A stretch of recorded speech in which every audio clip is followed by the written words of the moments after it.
নমস্কার বন্ধুরা, আমি আকাশ আপনাদের জন্য যে ভিডিওটা এনেছি যে গুহায় কখনোই সূর্যের আলো পৌঁছায় না। ইতিহাস থেকে জানা যায় আগে পাহাড়টির নাম ছিল আরবারি পর্বত। দ্বিতীয় বিশ্বযুদ্ধের সময় এই জেলায় খাদ্যাভাব দেখা দিলে এখানকার মানুষ এই পাহাড় থেকেই আলু সংগ্রহ করে খেয়ে জীবন ধারণ করত। সেই থেকেই লোকমুখে প্রচারিত হতে হতে স্থানটির নাম এখন আলুটিয়ায় রূপান্তরিত হয়েছে। আলুটিয়া রহস্য গুহায় যেতে হলে দর্শনার্থীদের পর্যটন কেন্দ্রে নির্ধারিত টিকিট কাটতে হয়। প্রবেশের শুরুতেই বিশাল দুটি বটবৃক্ষ পর্যটনার্থীদের স্বাগত জানানোর জন্য শতবর্ষ ধরে দাঁড়িয়ে আছে। পর্যটন কেন্দ্রের প্রবেশমুখ থেকে ডান ও বাম দিকে দুটি রাস্তা রয়েছে।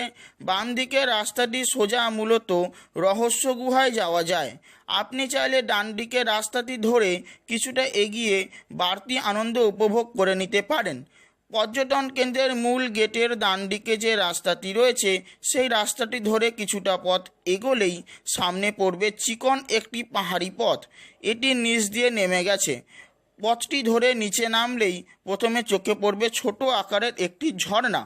রহস্য গুহার দিকে ফটক থেকে বাম দিকে যে রাস্তাটি সেই রাস্তা দিয়ে কিছুটা এগোলেই দেখা মিলবে সেই রহস্য গুহার মুখে দর্শনার্থীদের জন্য রয়েছে একটি বিশ্রামাগার। বিশ্রামাগারের সামনে থেকে সোজা একটি পথ গুহার মুখে গিয়ে মিলেছে।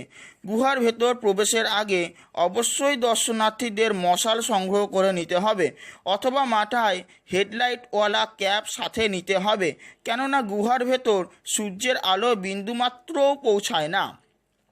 গুহার মুখে গিয়ে সিঁড়ি দিয়ে নিচে নামতে হবে। ধাপে ধাপে সিঁড়ি বেয়ে নিচে নামলে দেখা মিলবে সেই রহস্য গুহার। ভেতরে ঢোকার পর যে কারুরই গায়ে কাঁটা দিতে বাধ্য, তাই ভীত না হয়ে ধীর পায়ে সামনে এগিয়ে যেতে হবে। উল্লেখ্য, এখানে কোনো জীবজন্তুর ভয় নেই। মূলত এর নিচ দিয়ে একটি ঝর্ণা প্রবাহিত হওয়ার কারণেই পর্যটকদের অতিরিক্ত সাবধানতা অবলম্বন করতে হয়। গুহার ভেতরে পথ ধরে কিছুটা এগোলেই দুদিকে দুটো রাস্তা রয়েছে। এর মধ্যে একটি রাস্তা বন্ধ।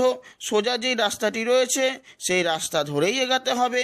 আপনি চাইলে বন্ধ রাস্তাটিও ঘুরে আসতে পারেন।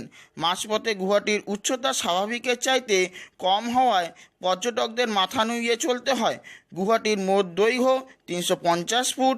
গুহার এপাশ থেকে ওপাশ যেতে সময় লাগে মোটামুটি 15 থেকে 20 মিনিটের মতো। এই অপরূপ সৌন্দর্যমণ্ডিত গুহাটি দেখে যে কারোরই ভালো লাগতে বাধ্য।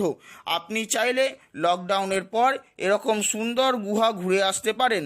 এতে আপনার মনও ভালো হবে, আর লকডাউনে বাড়ি বসে এত বছর যে সময়টা কাটিয়েছেন সেটাও এনজয় করতে পারবেন। যারা অ্যাডভেঞ্চার প্রিয় মূলত তাদের জন্যই আজকের আমার পক্ষ থেকে ভিডিওটি সম্পূর্ণ দেখার জন্য আপনাদেরকে অসংখ্য ধন্যবাদ। আশা করছি এই ভিডিওটি আপনার অনেক কাজের লাগবে, আর একটা লাইক দিয়ে দেবেন।